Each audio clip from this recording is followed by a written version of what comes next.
Ready है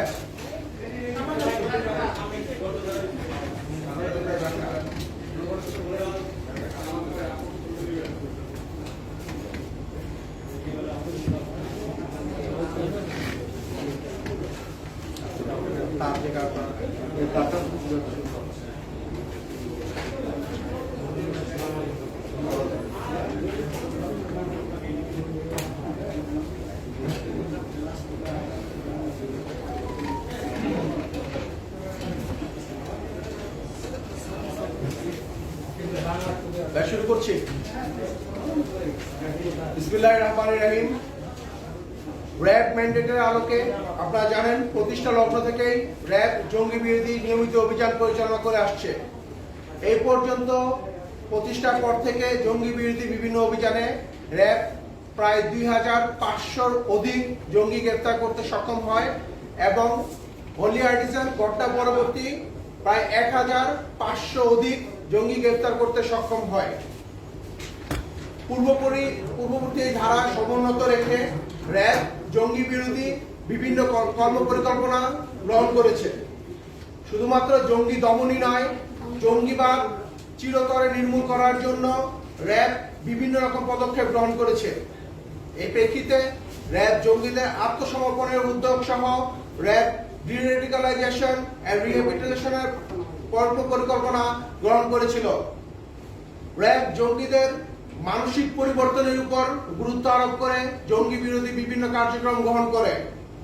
বর্ণিত কার্যক্রমের আওতায় বিভিন্ন সময়ে গ্রেফতারকৃত জঙ্গিদের জিজ্ঞাসাবাদে জানা যায় কিছু উগ্রবাদী মতাদর্শ ও দর্শন পরিবর্তনকারী উগ্রবাদী স্কলার তারা বিভিন্নভাবে এই ধরনের তরুণদের মতাদর্শ পরিবর্তন করছে, যাদের বক্তব্য ও বিভিন্ন অনলাইনে তাদের বক্তব্যের মাধ্যমে বা মোটিভেশনাল বক্তব্যের মাধ্যমে অনেকেই জঙ্গিবাদে জড়িয়ে যাচ্ছে। এই বিষয়ে র্যাব গোয়েন্দা নজরদারি বৃদ্ধি করে। এরই ধারাবাহিকতায় গত 15 জুলাই 2021 তারিখে আনুমানিক 23:30 ঘটিকায় রাজধানীর মিরপুর এলাকার শাহআলী থানা এলাকার বেরিবাগ এলাকা হতে আনসার আল ইসলামের আধ্যাত্মিক নেতা মাহমুদ হাসান গুনবী ওরফে হাসান ওরফে গণবীকে গ্রেফতার করা হয়। উক্ত অভিযানে উদ্ধার করা হয় উগ্রবাদী পুস্তক ও লিফলেট। গ্রেফতারকৃত গুনবীকে প্রাথমিক জিজ্ঞাসাবাদে জানা যায় সে 5ম শ্রেণী পর্যন্ত অধ্যয়ন করার পর মাদ্রাসায় ভর্তি হয়। পরবর্তীতে সে 2008 সালে জামিয়া রহমানিয়া আরাবিয়া মাদ্রাসা হতে সে তাহসিল দাওরায়ে হাদিস যেটা মাস্টার সমমর্যাদা সম্পন্ন করে। অতঃপর সে ঢাকা সহ কুমিল্লা, খাগড়াছড়ি, বান্দরবান, কক্সবাজার এবং টেকনাফের বিভিন্ন মাদ্রাসায় শিক্ষকতায় যুক্ত ছিলেন। ধর্মীয় শিক্ষকতার পাশাপাশি তিনি বিভিন্ন ধর্মীয় মতাদর্শের সাথে বিভিন্ন সংগঠনের সাথে উনি সংযুক্ত ছিলেন। সে 2010 সালে ওয়াজ মাহফিল শুরু করে এবং পরবর্তীতে 2014 সালের পর বিভিন্ন ধর্মীয় উগ্রবাদী বক্তব্য প্রদান শুরু করে। এছাড়া বিভিন্ন ধর্মীয় পুস্তকের ব্যবসার সাথেও সে সংযুক্ত ছিল।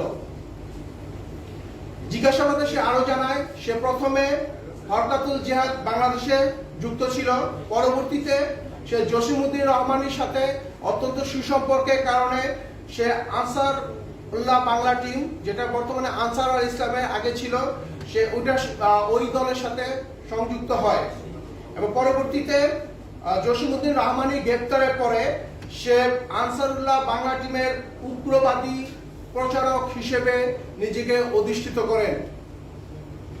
গ্রেফতারকৃত গুনবী আরো জানান, সে বিভিন্ন সময় দাওয়াত সহ বিভিন্ন প্রশিক্ষণ প্রদান করেছেন। দেশের বিভিন্ন মাদ্রাসা সহ বিভিন্ন স্থানে উনি খণ্ডকালীন প্রশিক্ষক অথবা অতিথি বক্তা অথবা দীর্ঘমেয়াদী শিক্ষকতা অথবা পরিচালনা পর্ষদের উপদেষ্টা হিসেবে উনি বিভিন্ন সময় কার্যক্রম পরিচালনা করেছেন। উক্ত মাদ্রাসায় সম্পৃক্ত হয়ে জঙ্গিবাদের বিস্তৃতি ঘটিয়ে থেকেছেন বলে উনি আমাদেরকে প্রাথমিকভাবে স্বীকারোক্তি দিয়েছেন। উক্ত মাদ্রাসা সমূহে উগ্রবাদী বক্তব্য প্রদান এবং মাদ্রাসা উগ্রবাদী পুস্তিকা বিতরণ এবং বিভিন্ন ধরনের বই বিতরণে উনি কার্যক্রম করেছেন। ওই সকল মাদ্রাসা এবং বিভিন্ন ওয়াজ মাহফিলে উনি বিভিন্ন মাদ্রাসার শিক্ষকদেরও উগ্রবাদী বক্তব্য প্রদানে উদ্বুদ্ধ করেছেন এবং এই উগ্রবাদী পুস্তিকা তৈরি, প্রকাশ ও প্রণয়নে সহায়তা করেছেন। গ্রেফতারকৃত গুণবী একজন দর্শন পরিবর্তনকারী আধ্যাত্মিক নেতা হিসেবে বিভিন্ন সময় ভূমিকা পালন করেছেন। তিনি জানান যে সে আনসার আল ইসলামের পক্ষে একজন দর্শন পরিবর্তনকারী হিসেবে যখন কাজ করেছেন এবং তার দর্শন পরিবর্তন কৌশল সম্পর্কে উনি আমাদেরকে জানিয়েছেন যে প্রথমে উনি এই যাদের দর্শন পরিবর্তন করতেন তাদেরকে বিভিন্ন গোপন আস্থানায় তাদেরকে নিয়ে বিভিন্নভাবে তাদেরকে প্রশিক্ষণ প্রদান করতেন। যে সকল প্রশিক্ষণার্থী তারা বিভিন্ন আত্মীয় স্বজন পরিবার বন্ধু বান্ধব থেকে বিচ্ছিন্ন হয়ে তার কাছে প্রশিক্ষণ গ্রহণ করত। প্রশিক্ষণার্থীদের বাহিরের জীবন, সমাজ, রাজনীতি, সংস্কৃতি ও বিজ্ঞান ইত্যাদি থেকে তাদেরকে দূরে রাখা হতো। অতঃপর তাদের মস্তিষ্কে ধর্মীয় অপব্যাখ্যার ভয় ভীতি ও স্বাভাবিক জীবন সম্পর্কে বিতৃষ্ণা জাগ্রত করা হতো। পরে প্রশিক্ষণার্থীদের ভিতরের থেকে আবেগ, অনুভূতি, বুদ্ধিমত্তা, পারিবারিক বন্ধন ও বিচারিক জ্ঞান লোপ পেত। এভাবে গুণবী কোমলমতিদের বিভিন্নভাবে নৃশংসভাবে জঙ্গি হিসেবে গড়ে তোলার অপপ্রয়াস চালিয়েছেন। উল্লেখ্য, ইতিমধ্যে গত 5 মে 2021 তারিখে আইন শৃঙ্খলা বাহিনী কর্তৃক ঢাকা থেকে আল সাকিব নামে একজনকে গ্রেফতার করা হয় এবং সেখানে একটি মামলা দায়ের করা হয়। সেই মামলারও একজন এজাহারভুক্ত আসামি হিসেবে গুণবীর নাম রয়েছে এবং ওই মামলায় পরবর্তীতে ওসামাকে গ্রেফতার করা হয়। ওসামা এবং এই সাকিবের বিভিন্ন তথ্য অনুযায়ী আমরা জানতে পেরেছি ওসামা এবং সাকিবকেও সে বিভিন্নভাবে এই উগ্রবাদে জড়িয়ে যাওয়ার ব্যাপারে সে বিভিন্ন সময় মতাদর্শ প্রদান করেছেন এবং তার দিক নির্দেশনার মাধ্যমে ওসামার যে একটি রাজবাড়িতে যে মাদ্রাসা ছিল সেখানে সে উপদেষ্টা হিসেবে ছিলেন এবং সে এখানে দিক নির্দেশনা প্রদর্শন করেছেন। গ্রেফতারকৃত জঙ্গি গুণবী আনসার আল ইসলামের আধ্যাত্মিক নেতা। সে নিজ পেশার আড়ালে জঙ্গিবাদ প্রচার করেছে এবং একাধিক ধর্মীয় সংগঠন ও প্রতিষ্ঠানের সাথে সে জড়িত ছিল। বিভিন্ন সংগঠন ও প্রতিষ্ঠানের ভিতরে থেকে তার ঘনিষ্ঠদের মধ্যে অনেকেই বিভিন্নভাবে জঙ্গিবাদে জড়িয়েছে। তার ঘনিষ্ঠজনদের মধ্যে সাইফুল ইসলাম, আব্দুল হামিদ, আনিসুর রহমান এবং হাসান ইতিমধ্যে বিভিন্ন জঙ্গি সংগঠনের নামে আইন শৃঙ্খলা বাহিনী কর্তৃক গ্রেফতার হয়েছে। সংগঠনের অভ্যন্তরে থেকে উগ্রবাদী মতাদর্শ প্রচার করে তারা একটি ছায়া সংগঠন তৈরি করত। এই ক্ষেত্রকে তারা নাম করেছিল মানহাজি সদস্য বলা হয়। উক্ত সদস্যরা সংগঠনের ভিতর থেকে বিভিন্ন উগ্রবাদী বক্তব্য এবং ওয়াজের মাধ্যমে তাদেরকে জঙ্গি সদস্য হিসেবে তৈরি করার চেষ্টা করেছে।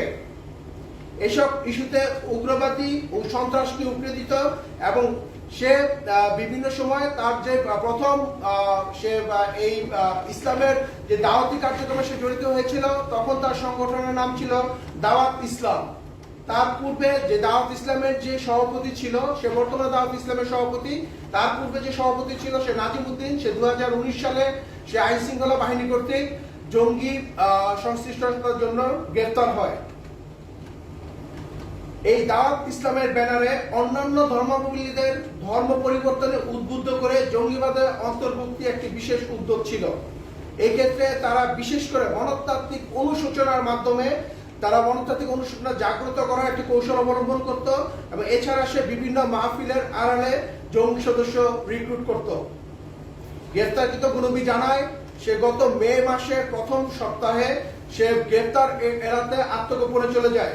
প্রথমে সে কুমিল্লা থেকে পার্বত্য অঞ্চলে বিভিন্ন স্থানে খাগড়াছড়িতে এবং দুর্গম এলাকায় সে আত্মগোপন করে। পরবর্তীতে আইন শৃঙ্খলা বাহিনীর তৎপরতা টের পেয়ে সে খাগড়াছড়ি থেকে সে পুনরায় বান্দরবনে সে আত্মগোপন করে। পুনরায় বান্দরবনে সে আইন শৃঙ্খলা বাহিনীর তৎপরতায় পেয়ে সে চরগজারিয়া এবং চর অনুজিদ্দিনে আত্মগোপন করে এবং সেখানেও আইন শৃঙ্খলা বাহিনী যখন অভিযান পরিচালনা করে তখন সে ওখান থেকে পালিয়ে সে উত্তরবঙ্গে আত্মগোপনের চেষ্টা করে এবং তার দেশ ত্যাগের একটি পরিকল্পনা ছিল। গ্রেপ্তারকৃত জঙ্গি গুনবি বাংলাদেশের উগ্রবাদী রাষ্ট্র প্রণয়নে উগ্রবাদী মতাদর্শ প্রচার পরিকল্পনা ও সংশ্লিষ্টদের সাথে বেশ কয়েকবার গোপন বৈঠক করেছে বলে জিজ্ঞাসাবাদে জানা যায়। এই ক্ষেত্রে সে বিভিন্ন ইস্যুকে কেন্দ্র করে বিভিন্ন সুযোগের অপপ্রয়াস চালিয়েছে বলেও সে আমাদের জিজ্ঞাসাবাদে স্বীকারোক্তি দিয়েছে। গ্রেপ্তারকৃতের বিরুদ্ধে আইনানুগ ব্যবস্থা প্রক্রিয়াধীন। ধন্যবাদ। আচ্ছা, একটা বিষয় এখানে যে এই ব্যক্তিটা কি আগে কোনো রাজনৈতিক দলের সঙ্গে সম্পৃক্ত ছিল কিনা, নাম্বার ওয়ান। আর যেহেতু এর একটা বড় বায়োগ্রাফি দেখা যাচ্ছে, এর কোনো স্থানে হামলার ঘটনা কোন পরিকল্পনা ছিল কিনা, আপনি কি বুঝতে চাইছেন? প্রথমত আপনি বলেছেন তার কোনো রাজনৈতিক দলের সম্পৃক্ততা আছে কিনা। প্রাথমিকভাবে আমরা দেখেছি সে বিভিন্ন সময় বিভিন্ন সংগঠনে কাজ করেছে এবং সাম্প্রতিক সময়ে একটি ইসলামিক যে রাজনৈতিক দলেরও সে ওই সংগঠনে সে কাজ করেছে এবং ওই সংগঠনে তার কোনো পদ নেই বা সে সংগঠনে বিভিন্ন মিটিং বা বিভিন্ন মাহফিলে সে যোগদান করেছে এবং বিভিন্ন সংগঠন সে সাম্প্রতিক সময়ে যারা রাষ্ট্রবিরোধী বিভিন্ন কার্যকলাপে সংযুক্ত ছিল এরকম বিভিন্ন সংগঠনে তার কোনো পদ ছিল না বা তাদের বিভিন্ন মাহফিলে সে যোগদান করেছে। এবং আমরা যেটা পেয়েছি যে তার রাজনীতি আপনারা জানেন যে 2019 সালে আতিকুল্লাহ গ্রেফতার হয়েছিল, যে নাজিমউদ্দিনকে আমি বলছি যে নাজিমউদ্দিন তার এই দাওয়াত ইসলাম সংগঠনের সভাপতি ছিল, নাজিমউদ্দিন গ্রেফতার হয়েছিল, যাদের কাছ থেকে আইন শৃঙ্খলা বাহিনী বিভিন্ন তথ্য পেয়েছিল বিভিন্ন জঙ্গি সংগঠনের। মূলত তার শুরুটা হয়েছিল তাদের মাধ্যমে, তারা একসাথে শুরু হয়েছিল এবং পরবর্তীতে আমি আপনাদেরকে বলেছি যে জসিমউদ্দিনের সাথে একটা সখ্যতা ছিল এবং জসিমউদ্দিনের মাধ্যমে সে এবিটি আনসারুল্লাহ বাংলা টিমে সে যোগদান করে এবং পরবর্তীতে জসিমউদ্দিন গ্রেফতারের পরবর্তী থেকে সে আনসারুল্লাহ বাংলা টিমের সে আধ্যাত্মিক নেতা এবং উগ্র মতাদর্শী প্রণয়ন বা উগ্রবাদ বক্তব্যে সে একটি অবস্থান করে নেয়। ওসামার কথা, ওসামার যে ঘটনাটা সেটা মূলত জাতীয় সংসদে হামলা পরিকল্পনার বিষয়ে তুলে রেখেছে। এই ঘটনার সাথে তার এর সংশ্লিষ্টতা কি ধরনের? প্রাথমিক জিজ্ঞাসাবাদে ওসামার সাথে তার পরিচয়, তার সখ্যতা এ ব্যাপারে আমাদের কাছে স্বীকারোক্তিমূলক জবানবন্দি দিয়েছে। সে আমাদের সাথে এটাও স্বীকার করেছে যে ওসামার যেই রাজবাড়িতে যে মাদ্রাসা, সেই মাদ্রাসায় সে নিয়মিত বিভিন্নভাবে সে ওয়াজ মাহফিলে অংশ নিত এবং সেখান থেকে সে বিভিন্ন উগ্রবাদী বক্তব্য দিয়েছে এবং সেই মাদ্রাসায় একজন প্রতিষ্ঠিত উপদেষ্টা হিসেবে সে নিয়োগপ্রাপ্ত ছিল, নিয়মিত সে মাদ্রাসায় যেত এবং আইন শৃঙ্খলা বাহিনীর বিভিন্ন তথ্য অনুযায়ী বিভিন্ন জিজ্ঞাসাবাদে বিভিন্নভাবে এসেছে যে ওসামা এবং সাকিব যেই পরিকল্পনাটা করেছিল সেই পরিকল্পনায় তারও সংশ্লিষ্টতা ছিল এবং তার একটি গাইডলাইন এই পরিকল্পনার মধ্যে ছিল। আচ্ছা, পরিকল্পনা প্রাথমিকভাবে যেটা ছিল যে তাদের একটা পরিকল্পনা ছিল যে তারা সংসদ ভবনের আশেপাশে তারা কোথাও জমায়েত হবে এবং জমায়েত হওয়ার পরে তারা আইন শৃঙ্খলা বাহিনীর উপর তারা হামলা চালাবে, এরকম একটা পরিকল্পনা তাদের ছিল যে সংসদ ভবনের আশেপাশে যে রাস্তা সেখানে তারা জমায়েত হবে এবং তারা আইন শৃঙ্খলা বাহিনীর উপরে সময় সুযোগ মতো তারা একটি হামলা পরিকল্পনা তাদের মধ্যে ছিল। এই পরিকল্পনার সাথে সংশ্লিষ্টতা দুইভাবে, একটি হচ্ছে যদি আপনি গুনবির সংশ্লিষ্টতা বলেন, প্রথমত হচ্ছে এই ঘটনার সময় গুনবি একদম আত্মগোপনে চলে যায়, তার মধ্যে তাকে আইন শৃঙ্খলা বাহিনী র্যাব আমরা সবাই এই ঘটনার ব্যাপারে জিজ্ঞাসাবাদের জন্য তাকে আমরা খুঁজছিলাম। পাশাপাশি আমরা আইন শৃঙ্খলা বাহিনী যখন সাকিব এবং ওসামাকে জিজ্ঞাসাবাদ করে তখন তাদের জিজ্ঞাসাবাদেও এই আমাদের গুনবির কথা চলে এসেছে। হ্যাঁ, আমার নাম মুক্তাদির, আমি কাজ করি নিউজ। আমার যে গত 6 তারিখ নোয়াখালী থেকে র্যাবের গাড়িতে করে ওনাকে উঠাই নিয়ে আসা হয়েছে বলে স্থানীয়রা অভিযোগ করেছে। এই ব্যাপারে গত শুক্রবার একটা প্রেস কনফারেন্স হয়েছে, বিভিন্ন পত্রিকায় একটি খবর এসেছে। এটাকে আপনারা কিভাবে দেখছেন? কোন মাসের 6 তারিখ? এই মাসের 6 তারিখ, সরি এই গত শুক্রবার, এই মাসের 6 তারিখে র্যাবের গাড়িতে, র্যাব লেখা গাড়িতে, এটা হতে পারে ভুয়া র্যাব, কিন্তু র্যাব লেখা গাড়িতে তাকে নোয়াখালী থেকে তুলে নিয়ে আসা হয়েছে। তার পরিবার সংবাদ এবং তার গত শুক্রবারে 9 জুলাই তার পরিবার সংবাদ সম্মেলন করেছে। তো এই বিষয়টি একটা বিষয়। আর দ্বিতীয় এই বিষয়ে আপনাদের বক্তব্য জানতে চাই। আর দ্বিতীয় বিষয় যেটা জানতে চাই সেটা হচ্ছে যে শুধুমাত্র গুণবীর মতো বাংলাদেশে একটা বড় সংখ্যক ইসলামিক স্কলার, আপনাদের ভাষায় বলতে হয় ইসলামিক স্কলার যারা আছেন, তারা তালেবান পন্থী অর্থাৎ তালেবানের যে উত্থান তাদের পক্ষে ওনারা বাংলাদেশে বিভিন্ন সময় ক্যাম্পেইন করেছেন। তো উনি যেরকম আছেন, হারুন ইজহার যেমন আছেন, পুলিশের প্রতি আটক ওসামা, এরা সবাই তালেবানের পক্ষে করেছে। আপনারা কি এই মনে করছেন যে গুণবীর, তারপরে হারুন ইজহার বা ওসামার মতো মানুষদের কারণে তালেবানদের প্রতি বাংলাদেশের যুবকদের একটা বড় ধরনের সফট কর্নার তৈরি হচ্ছে, এবং এই কারণে কি এই ড্রাইভগুলো আপনারা কন্টিনিউ করছেন কি? আপনার প্রথম প্রশ্নের উত্তর আমি বলতে চাই। আমার বক্তব্যের মধ্যে আমি বলেছি যে যখন 5 তারিখে যে মামলাটি দায়ের হয়, যে অভিযানটি আইন শৃঙ্খলা বাহিনী করেছিল এবং সেখানে সাকিবকে গ্রেফতার করা হয়, তৎপরবর্তী আমরা গুণবীর নিজের মুখে যেটা শুনেছি, সে প্রথমে কুমিল্লা থেকে সে প্রথমে খাগড়াছড়িতে চলে যায়, পরে বান্দরবনে চলে, সে বিভিন্ন জায়গায় সে অবস্থান পরিবর্তন করে এবং তাকে আমাদের র্যাব সহ বিভিন্ন আইন শৃঙ্খলা বাহিনী গত মাসের 6 তারিখের পর থেকে নিয়মিতই তাকে ধরার ব্যাপারে আমরা অভিযান পরিচালনা করেছি। তো আমার মনে হয় এরকম একটা প্রেক্ষাপট আসতে পারে যে যেটা হয়তো তাকে, যেহেতু তার যেসব স্পটে যাওয়ার সম্ভাবনা ছিল সবগুলো স্পটে আইন শৃঙ্খলা বাহিনী র্যাব বিভিন্ন সময় অভিযান চালিয়েছে, সেক্ষেত্রে হয়তো কোথাও র্যাবের ছবি এসেছে বা সেক্ষেত্রে এরকম একটা প্রসঙ্গ আসতে পারে। বাট আমরা গতকালকে গুণবীকে গ্রেফতার করেছি বেড়িবাঁধের পাশে। সে এখানে আমাদের যে প্রেক্ষাপট, তাকে জিজ্ঞাসাবাদে আমরা যেটা জেনেছি যে সে এই সময়গুলোতে, আপনাকে বলেছি যে সে দেশের বিভিন্ন স্থানে সে মাদ্রাসায় সে কাজ করেছে, তার নিজের মাদ্রাসা আছে খাগড়াছড়িতে, এবং সেখানে মেয়েদের নিয়েও, নারীদের জন্য একটি মাদ্রাসা রয়েছে, এবং খাগড়াছড়ি, বান্দরবন, তারপরে আপনার এই কক্সবাজার, ইভেন উনি রোহিঙ্গা ক্যাম্পে যে মসজিদ আছে সেখানে উনি নিয়মিত বয়ান করতেন এবং ওখানেও উনি গিয়েছেন। তো উনি বিভিন্ন সময় বিভিন্ন জায়গায় গিয়েছেন, উনি ওয়াজ মাহফিল করেছেন, এবং আইন শৃঙ্খলা বাহিনীর পাশাপাশি র্যাবও তার সম্ভাব্য সবগুলো স্পটই আমরা তাকে গ্রেফতারের জন্য অভিযান চালিয়েছি। বাট বেসিক্যালি আমরা তাকে গতকালকে রাতেই গ্রেফতার করতে সক্ষম হই বেড়িবাঁধের পাশ থেকে, এবং আমাদের যেটা সন্দেহ ছিল যে সেটা উনি আমাদেরকেও স্বীকারোক্তি দিয়েছেন যে ওনার একটা পরিকল্পনা ছিল, উনি উত্তরবঙ্গে আপাতত চলে যাওয়ার, পরবর্তীতে ওনার একটা দেশ থেকে পরিকল্পনা ছিল নিজেকে রক্ষা করার জন্য, এটা অন্য কোনো ইস্যু উনি আমাদেরকে বলেননি। নেক্সট আপনি আসছেন যে তালেবান ইস্যু, আফগান ইস্যু। আপনারা জানেন অন্যান্য আইন শৃঙ্খলা বাহিনীর পাশাপাশি আমরা এই জঙ্গি যাতে উত্থান না হয় বাংলাদেশে, এবং মাননীয় প্রধানমন্ত্রী জঙ্গির বিরুদ্ধে যখন জিরো টলারেন্স নীতি গ্রহণ করেছে, তারপর থেকে অন্যান্য আইন শৃঙ্খলা বাহিনীর পাশাপাশি র্যাব কাজ করছে, এবং আমি মনে করি যে র্যাব সহ অন্যান্য আইন শৃঙ্খলা বাহিনী সময়োচিত পদক্ষেপ, পাশাপাশি বিভিন্ন সময় আমাদের কন্টিনিউয়াস আমাদের অভিযানের প্রেক্ষিতে এখন পর্যন্ত আমরা মনে করি যে জঙ্গি মাথা চাড়া দিয়ে উঠতে পারে না, এবং ওয়ার্ল্ডের যে কোনো দেশের তুলনায় র্যাব জঙ্গি দমনে অনেকটাই সফল। তাই বলে আমরা আত্মতুষ্টিতে ভুগছি না, আমরা আমাদের নজরদারি অব্যাহত রেখেছি। আপনাদের পাশাপাশি আমরা এখন যে আফগানিস্তানে যে ব্যাপারটি ঘটে যাচ্ছে এটার প্রতি আমরা নজরদারি রাখছি। পাশাপাশি আমরা অনলাইন, আপনি জানেন যে র্যাব সাইবার মনিটরিং সেল আছে, যার মাধ্যমে আমরা কন্টিনিউ অনলাইনে মনিটরিং করছি। এবং আমি আপনাদেরকে যে মানহাজি যে বিষয়টা বলেছি, যে এই 3 জনের নাম যে বলেছেন, তারা একজনকে নিজেকে মানহাজি সদস্য হিসেবে বলে, যারা একটা ছায়া সংগঠন, বিভিন্ন সংগঠনের ভিতরে থেকে তারা এই ধরনের বক্তব্য দিয়ে জনগণকে উদ্বুদ্ধ করে, উগ্রবাদী যাতে হয় উদ্বুদ্ধ করে, এই ধরনের যারা বক্তব্য দিচ্ছে তাদেরকে আমরা নজরদারির মধ্যে রাখছি, এবং যাদেরকে প্রয়োজন হচ্ছে আমরা অভিযান চালাচ্ছি, পাশাপাশি আইন শৃঙ্খলা বাহিনী পুলিশ অভিযান চালাচ্ছে, আমরা গ্রেফতার করছি। তালেবানদের ওখানে গতবার আমরা দেখেছিলাম যাওয়ার ব্যাপারে বাংলাদেশ থেকে অনেকে গেছিল, এবার যাওয়ার ব্যাপার বা রিক্রুটমেন্টের ব্যাপারে কোনো প্রক্রিয়ার কোনো তথ্য আপনাদের কাছে আছে?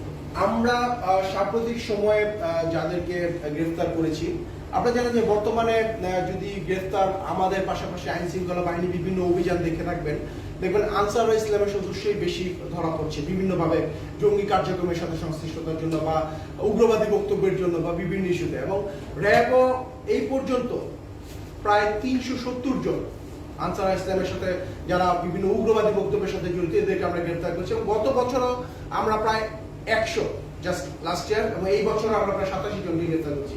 তো আমরা এদের সাথে কথাবার্তা বা বিভিন্ন জিজ্ঞাসাবাদে এখন পর্যন্ত আমরা এদের কাছ থেকে এমন কিছু পাইনি যে তারা কেউ তালেবান বা আফগানিস্তান যাবে, বাট তাদের মধ্যে বিভিন্ন উগ্রবাদ মনোভাব ছড়িয়ে দেওয়ার জন্য এক শ্রেণীর স্কলাররা চেষ্টা করেছে, সেটা আপনারা দেখেছেন। আমরা প্লাস আইন শৃঙ্খলা বাহিনী আমরা তাদেরকে গ্রেফতার করছি, এবং এই ধরনের স্কলার যারা উগ্রবাদ ছড়ানোর অপচেষ্টা করছে, যারা রাষ্ট্রবিরোধী ষড়যন্ত্র করছে, তাদের বিরুদ্ধে আমাদের অভিযান অব্যাহত থাকবে। ভাইজান, একটা বিষয় একটু জানতে চাচ্ছি। আপনি বললেন যে নির্দিষ্ট পরিবার আনসার ইসলামের সদস্যকে গ্রেফতার করছে। আমার অভিজ্ঞতা বলে এই পর্যন্ত আপনারা যখনই তাদেরকে গ্রেফতার করে আমাদের সামনে হাজির করেছেন, তখন আপনারা বলেছেন যে হচ্ছে তারা মানুষকে এই মতদর্শে আনার জন্য মগজ ধোলাই করে, এই ধরনের কথা প্রায়ই আপনাদের কাছ থেকে যেটা করে সেটাই বলেছে। যখন তাদেরকে নেতা বলে বলছেন, দাবি করছেন আপনারা। তো এখন যেহেতু জঙ্গিবাদ একটা মতাদর্শ, সেই মতাদর্শে আনার জন্য তারা মগজ ধোলাই করে, অন্যদের ক্ষেত্রেও বলছেন। একে কেন আপনারা আধ্যাত্মিক নেতা বলে আমাদের সামনে পরিচয় করিয়ে দিচ্ছেন? এ এমন কি কাজ করছে যাতে হচ্ছে আধ্যাত্মিকতা বা এই কথাগুলো আপনারা বলছেন? আচ্ছা, যেটা আমরা এই ইতিপূর্বে নাজিমুদ্দিন জসিমউদ্দিনকে এবিটির আধ্যাত্মিক নেতা বলা হয়েছিল এই সেন্সে যে তাদের যে কনভিন্সিং পাওয়ার, মোটিভেশনাল পাওয়ার। আপনি দেখেন সাম্প্রতিক সময়ে তার নাম কেন আধ্যাত্মিক হিসেবে উঠে আসছে, তাদের মোটিভেশনের কারণে কিন্তু সাকিবের মতো লোকজন ঢাকায় চলে আসছে সিরাজগঞ্জ থেকে একটা হামলা করার জন্য। সেটা কোনো গুরুত্বপূর্ণ স্থাপনা হতে পারে বা সেটা আইন শৃঙ্খলা বাহিনীর উপরে হতে পারে। তো এদের মোটিভেশনাল ক্যাপাসিটি অনেক হাই, এবং আমরা আজকেও তার একটি ওয়াজ বা তার একটা বক্তব্য শুনছিলাম, যে তার একটি বক্তব্যে এসেছে, সেটা আপনারা হয়তো শুনেছেন, যে এই যে জিহাদ বা এই জাতীয় কথা, এবং তার বক্তব্যে এই ধরনের এসেছে যে বাংলাদেশে যে কতল করার যে মানে নিয়ম আইন, এটা প্রণয়ন হওয়া উচিত, জিহাদ প্রণয়ন হওয়া উচিত। এবং সে এইসব ক্ষেত্রে তার এটা কেন এসেছে, সে নিজেকে বিভিন্ন সময়ে, সে কিন্তু কখনো কোথাও হামলা বা কোনো কিছুর সাথে তার কিন্তু সংশ্লিষ্ট পাওয়া যায়নি। তাকে এখন পর্যন্ত আমরা যেভাবে পেয়েছি, সে বিভিন্ন ওয়াজ মাহফিল বলেন বা বিভিন্ন মাহফিলে বলেন, বিভিন্ন মাদ্রাসায় বলেন, তার ক্ষেত্রে যেটা আরো গুরুত্বপূর্ণভাবে পেয়েছি, সে বিভিন্ন পাহাড়ি এলাকা, খাগড়াছড়ি, বান্দরবন, কক্সবাজার, এই সকল এলাকাতে সে একটি নির্দিষ্ট গ্রুপকে সে আলাদা করে নিয়ে যেত।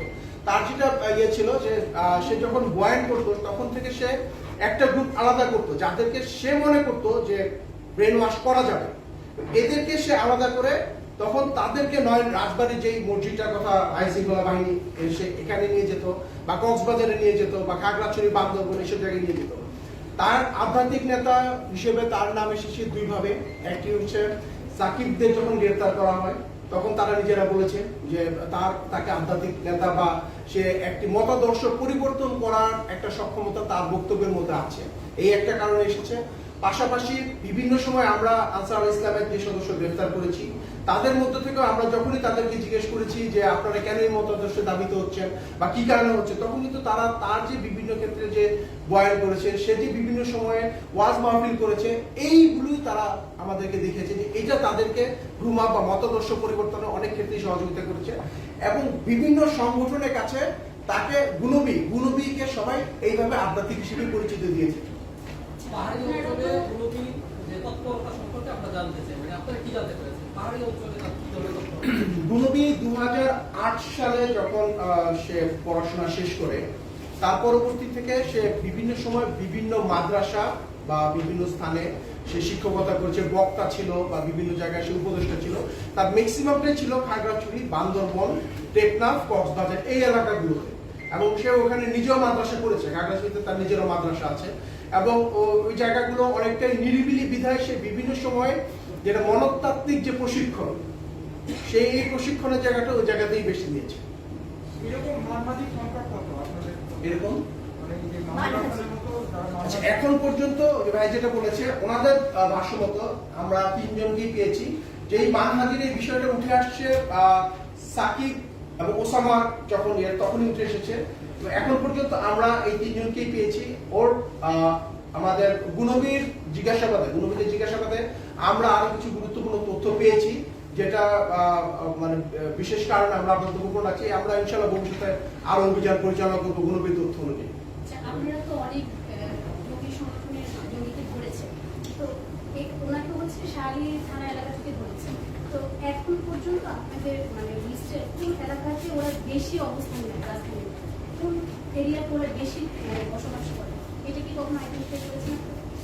আমরা যদি এক ক্ষেত্রে হলো যে আমাদের অভিযানের প্রেক্ষিতে যদি বলা হয়, অনেক ক্ষেত্রেই আমাদের এই এলাকা যেটা মিরপুর এলাকা, আমরা যে এলাকা, এই এলাকায় আমরা প্রচুর পরিমাণে আনসার ইসলামের সদস্য গ্রেফতার করতে সক্ষম হয়েছি। এবং আপনারা যদি পূর্বেও এসে থাকেন, যখন আমি আগে র্যাবে ছিলাম, যে জেএনবির অপারেশনগুলো যে ম্যাক্সিমাম হয়েছে, সেই ক্ষেত্রে দেখা গেল ঢাকার বাইরেও ছিল, প্লাস মিরপুর এলাকাতেও ছিল। তো ঢাকার ভিতরে যদি আপনি বলে থাকেন, এই মিরপুর এলাকা, গাজীপুর, এই এলাকাগুলোতে পূর্বে বিভিন্ন সময় আমরা দেখেছি জঙ্গিদের, জঙ্গি বা নতুন যারা আনসার ইসলামের সাথে যারা এই মতাদর্শী, তাদের পদালোচনা একটু বেশি রয়েছে বলে মনে হয়। ভাই, এই যে হুন্ডির মাধ্যমে কতজন আনসারুল ইসলাম এসেছে এবং হুন্ডি যেহেতু মাদ্রাসায় শিক্ষকতা করেছে, তার কি টার্গেট মাদ্রাসা ছাত্র, তাদের সে বয়ানের মাধ্যমে আনে? ভাই একটু সাপ্লিমেন্টারি এটা দেবেন, গুণবীর সরাসরি অনুসারী কতজন আছে সে ধরনের সংখ্যা বা তালিকা আপনারা পেয়েছেন? গুণবীর আমি দুটা বলেছি, আপনাদের হয়তো প্রেস রিলিজেও আছে, দাওয়াত ইসলাম নামে একটি সংগঠনে বর্তমানে সে সভাপতি। তো এই সংগঠনের সাথে পূর্বে যারা সংশ্লিষ্ট ছিল, এরা অনেকেই এই সংগঠনের পাশাপাশি বিভিন্ন জঙ্গি সংগঠনের সংশ্লিষ্টতার কারণে তারা গ্রেপ্তার হয়েছে, কখনো হুজি, কখনো আনসারুল ইসলাম বা অন্য কোনো জঙ্গি সংগঠনের নামে। তো আমরা গুণবীর কাছ থেকে বিভিন্ন এই ধরনের বিভিন্ন সদস্যের তথ্য আমরা পেয়েছি, তাদেরকে নিয়ে আমরা পর্যালোচনা করছিলাম, তাদের বিরুদ্ধে আমরা অভিযান পরিচালনা করব।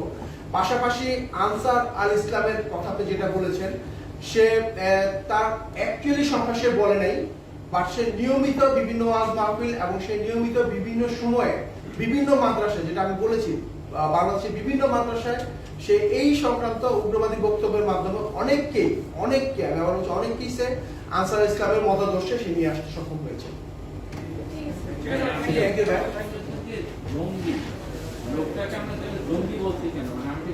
জঙ্গি বলছি বিকজ সে বর্তমানে আনসার আল ইসলামের সক্রিয় সদস্য হিসেবে নিজেকে পরিচয় দিয়েছে আমাদের কাছে।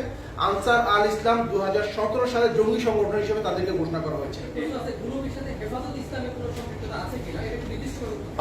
সরাসরি সে এই সংগঠন বা এই দলের কোনো পদে সে নেই, বাট তার বিভিন্ন সময় যেহেতু সে বিভিন্ন জায়গায় ওয়াজ মাহফিলে যোগদান করছে, বিভিন্ন সমাবেশে যোগদান করছে এবং নিজের অস্তিত্ব জানান দেওয়ার জন্য, নিজের অবস্থান পরিষ্কার করার জন্য, নিজেকে ক্রেডিবল করার জন্য সে বিভিন্ন এরকম সংগঠনের সাথে সে সম্পৃক্ত হয়েছে বিভিন্ন সময়। এটার সাথে অন্যান্য সংগঠন সে অন্যান্য সমাবেশে সে যোগদান করেছে।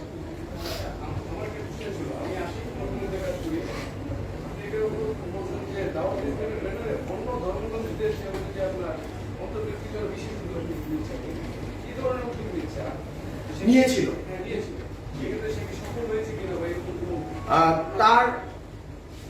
তার দৃষ্টিতে সে এই পর্যন্ত অন্য ধর্মাবলী কয়েকজনকে সে মুসলমান ধর্মে আনতে সক্ষম হয়েছিল এবং এই দাওয়াত ইসলামটা আসলে তো অবৈধ সংগঠন না, তারা ইসলামের যে আপনার এটা ওয়েবসাইটেও ঢুকতে পারবেন, এখনো ঢুকতে পারবেন। তারা বিভিন্ন সময়ে বিভিন্ন মানুষকে তারা ইসলাম ধর্ম সম্পর্কে তারা ভালো বক্তব্য দিয়ে তারা চেষ্টা করেছে তাদেরকে এই ইসলাম ধর্মে আনার জন্য। যেটা আমাদের কনসার্ন ছিল সেটা হচ্ছে যে আমরা ইতিপূর্বে বিভিন্ন সময় আপনারা জানেন বিভিন্ন লোককে আমরা গ্রেফতার করেছি যারা অন্য ধর্ম থেকে ইসলাম ধর্মে এসেছে এবং পরবর্তীতে তারা জঙ্গিবাদে জড়িয়েছে, এরকম বিভিন্ন সময় গ্রেফতার করেছি। তাদের যেটা উদ্যোগ ছিল যে অন্য ধর্ম থেকে যারা ইসলাম ধর্মে আসে তাদেরকে তারা বিভিন্ন ভাবে উল্টাপাল্টা অনুশোচনা বোধ তাদের মধ্যে দিত, যে মানে বিভিন্ন অনুশোচনা যে তাদেরকে একটু স্ট্রং হইতে হবে, তাদের যে অন্য ধর্ম থেকে নতুন ভাবে যারা যখন আসে তারা কিন্তু ইসলামের জ্ঞানটা তাদের মধ্যে ওইভাবে স্ট্রং থাকে না, তখন তাদের ব্রেন ওয়াশ করার জন্য তারা বিভিন্ন তথ্য সম্মিলিত বা বিভিন্ন ভাবে তাদেরকে তথ্য দিত এবং তাদেরকে তারা জঙ্গিবাদে জড়ানোর চেষ্টা করতো। এইভাবে আমরা এই ক্ষেত্রে সে সফল হয়েছে কিনা এটা এখন আমরা তাকে গ্রেফতার করেছি, জিজ্ঞাসাবাদে জানা যাবে। বা পূর্ববর্তী সময়ে আমরা বিভিন্ন ভিন্ন ধর্মাবলী লোক ইসলাম ধর্ম গ্রহণ করেছে এবং পরবর্তীতে তারা জঙ্গিবাদে জড়িয়েছে এরকম তথ্য আমাদের কাছে ছিল, তাদেরকে আইন শৃঙ্খলা বাহিনী গ্রেফতার করেছে। ওমর ফারুকের সাথে কি এরকম কোনো সম্পর্ক ছিল যে মারা গেলেন, যাকে বান্দরবনে হত্যা করা হয়েছে? প্রাথমিক আপনার জীবন প্রাথমিক জিজ্ঞাসাবাদে আমরা তার মারা যাওয়ার সংক্রান্তে তার কাছ থেকে কোনো তথ্য পাইনি, বাট উনি যেটা বলেছেন যে উনি সবসময় চেষ্টা করেছে ভিন্ন ধর্মীদের ইসলাম ধর্মে আনার উনি চেষ্টা করেছে, বাট ওমর ফারুকের মৃত্যুর সাথে ওনার কোনো সংশ্লিষ্টতা আমরা প্রাথমিকভাবে পাইনি।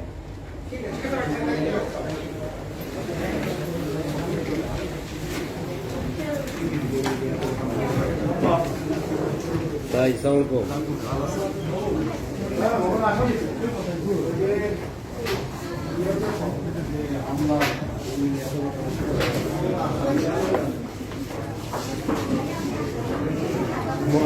ওনাকে ডাকছে দূরের থেকে নিয়ে দূরের থেকে